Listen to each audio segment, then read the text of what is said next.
Coming up on DITV, several religious groups on campus are now defending the business leaders in Christ. And later, there are updates regarding the Iowa U-Bill office location on campus. We have results from Iowa basketball's road game against Rutgers last night. And we'll preview Iowa wrestling's matchup against the #2 team in the nation, the Ohio State Buckeyes. Beginning of spring semester seems a little bit chilly for us. I will tell you more in weather. All that and more coming up on this Thursday morning edition of DITV. Don't go anywhere. DITV starts right now.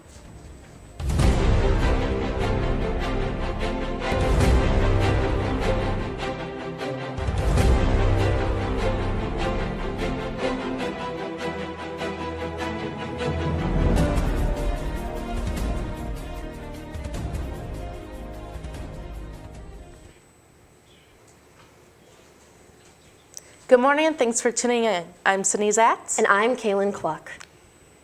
We begin with a developing story. Business Leaders in Christ has received support from 5 faith-based clubs on campus. 4 are Christian groups and 1 is a Jewish group. Last month, the Business Leaders in Christ sued the university as a result of being kicked off campus.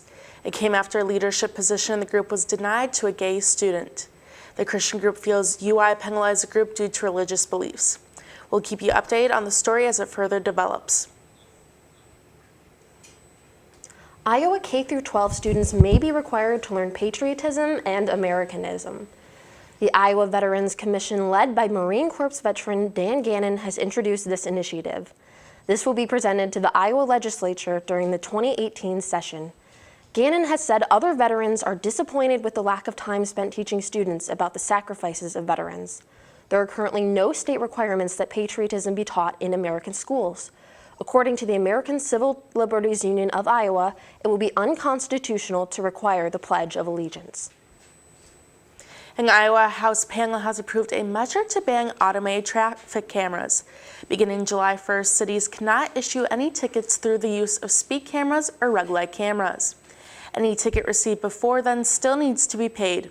The ban is supported by civil rights organizations and many Republicans. Cities and some police departments oppose the ban, claiming the cameras ensure safety for drivers. Next month, there will be a new Transportation Services Director. Darian Nagel-Gam will be given the position after working more than a decade with the city of Iowa City.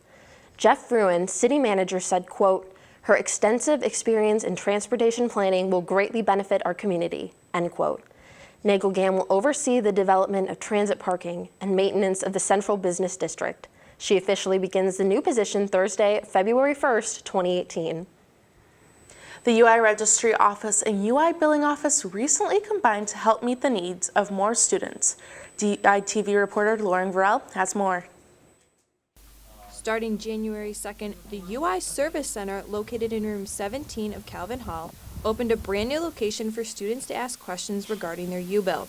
The University Billing Office decided to combine locations with the UI Registrar's Office in order to help students find all the information they need in one place. The walk-up service for the billing office was right next door to the Registrar Service Center, and we've combined staff so that we can provide quicker response for the students in one location. In the next year, the UI Service Center is hoping to move to the University Capital Center, the goal being to combine as many student services in one location. And we are looking forward in the next year to relocating to the UCC. We'll be bringing the ID card services in with us, as well as some additional services for the registrar like residency, and a few others that we're still kind of debating and discussing. So, the UI Service Center asks for all students to sign in at the kiosk so they can collect data and make sure they are meeting the needs of students. The UI Service Center is open to feedback about this change. Reporting from the UI Service Center, this is Lauren Varell, DITV News. Well, Kaylin, I'm sure the walk to the UI Service Center is going to be a lot more bearable, as I heard we are expecting temperatures in the 40s. Exactly, Sydney. I cannot wait until I can walk outside without 2 coats on. And we've got Jinyuk Kim in the weather studio right now to tell us more about what we can expect. Jinyuk? Thanks, guys. I thought my country, South Korea's weather was cold enough while staying in hometown during winter vacation, but I realized that was nothing as I came back to Iowa City. As you can see this afternoon, we're seeing sunny skies with temperatures reaching 36 degrees, and tonight this will fall to 23 degrees. Now let's take a look at our extended forecast. Fortunately, temperatures will rise from Friday until Sunday. Tomorrow we're looking at mostly sunny skies with temperatures reaching a high of 45 and low of 27 degrees. On Saturday and Sunday, highest temperatures will range from 40 to 44 degrees and the lowest are 34 degrees. We're expecting rainy skies on Sunday, so you should be aware of it. As weekend ends, temperatures will begin to drop with rain and snow, and on Tuesday, temperatures will fall more as it goes high of 33 and low of 23 degrees. I would not say that 40 degrees are considered as warm temperatures, which means cold weather will continue throughout the week. That's your weather for the week. Guys, back to you. Thanks, Jingyuk. UI researchers have revealed what causes an atmospheric river storm. In a study published this week, 2 UI researchers state the Pacific jet streams are the main culprit. An atmospheric river storm is a layer in the sky that contains high levels of condensed water vapor. This leads to an increase in rain and snowfall. These conditions are extremely common on the U.S. West Coast. They have also been linked for a cause for the recent mudslides in California. Forbidden Planet, the local arcade pizzeria, officially closed its doors yesterday. Owner Tommy Connolly intends to sell the pinball machines and arcade games to the public. The classic games include Mario Brothers, Teenage Mutant Ninja Turtles, and Pac-Man. Those interested may make offers Saturday from noon to 6 p.m. Connolly stated the reason for the close was due to lack of interest in the restaurant's theme. Construction on its next outlet, the Dandelion, will begin as it opens by March or April. Students participating in Dance Marathon are about 2 weeks away from the big event. DITV reporter Susanna Kloster tells us more about how one participant is feeling about the coming weeks until that day. With 16 days left before Dance Marathon 24 here at Iowa, I sat down with morale captain of Group 43, Charlie Ellis, to see how he is feeling about this year's big event and the changes that have been made. Overall, the whole organization, our focus more this year has just been doing as much as we possibly can for our kiddos and families, not really worrying about the money aspect, just because any amount of money that we raise, no matter what, we're going to change lives. So the vibes overall just have been a lot more positive. Everyone's just been in a better mood, and I'm just really excited to see the outcomes this year versus last year where everyone was really ready, but this year we know we're going to do good things. Dance Marathon is the largest student organization on campus, and dancers are active all year round to help support pediatric oncology and bone marrow transplant patients and their families treated at the University of Iowa Stead Family Children's Hospital. We were also motivated to really make Dance Marathon 24 the best dance marathon this university has ever seen, and hopefully maybe even the best the country's ever seen. We never know, but I'm just really excited to see how this next 16 days will play out for us. Dance Marathon takes place on February 2nd and 3rd this year in the Iowa Memorial Union, and they're doing it all for the kids. I'm Susanna Kloster, reporting for DITV News. Well, Susanna, I know we have Dance Marathon the next coming weeks, but in the meantime, we have some Iowa men's basketball games. Exactly, Sydney. Hopefully the game this weekend ends a little better than last night's game it did, and we've got Will and Taylor in the Stewart studio right now, and they'll tell us more. Guys? Thanks, guys. Yeah, it was a little bit of a disappointing game for the Iowa men's basketball team last night. A little? Right. It was not exactly fun to watch as the Iowa basketball team was back in action last night following their first conference win of the season against Illinois last week. Unfortunately for the Hawks, they could not keep the momentum going as they went out east to face Rutgers.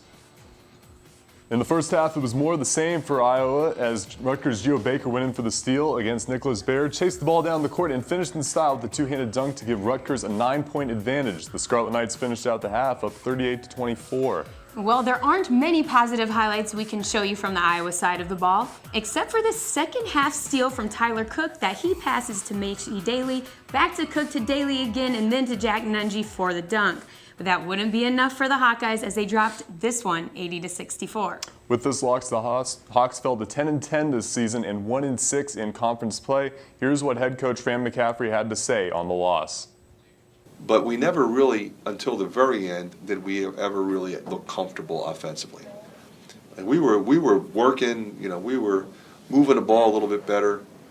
but our execution wasn't good, and quite honestly, our shot selection wasn't good.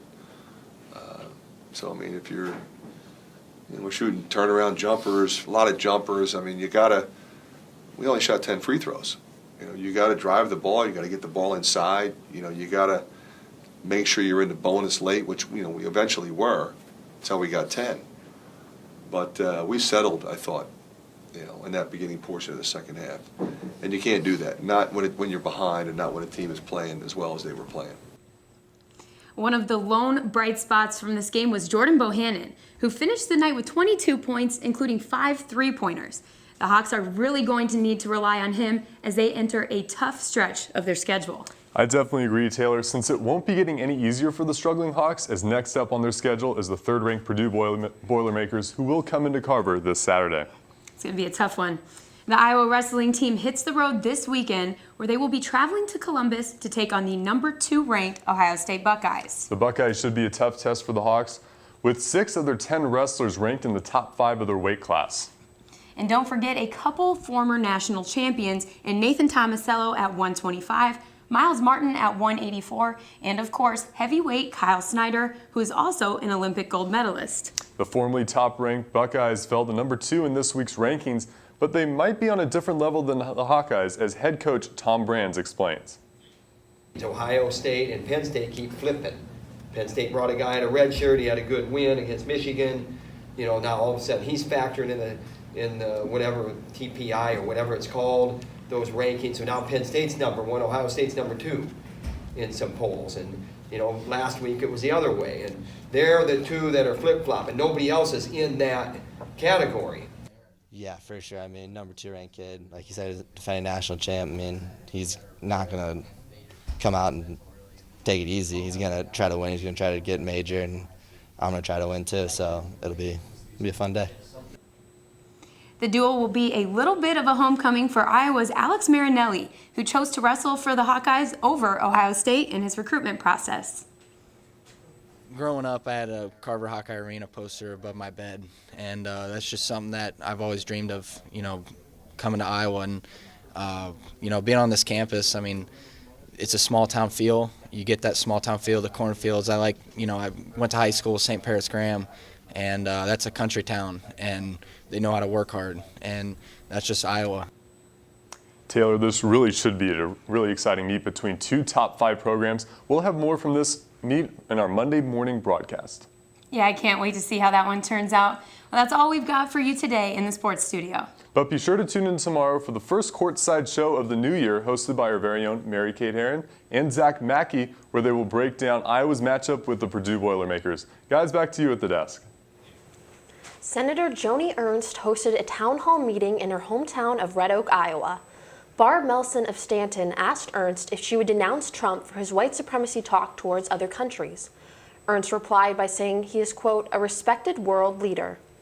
That response was met with laughter in the audience. Ernst struggled to regain control of the conversation. The meeting is the first stop of her 2018 tour to visit all 99 Iowa counties. That's all we have for you on this Thursday morning edition of DITV. That's right, and be sure to head over to dailyiowan.com for all your latest news between Monday and Friday. If that is enough of the Daily Iowan for you, be sure to check our print edition of the news on stands now. For DITV, I'm Kaylin Cluck. And I'm Sunny Zatz. Have a great Thursday, and we'll see you tomorrow morning.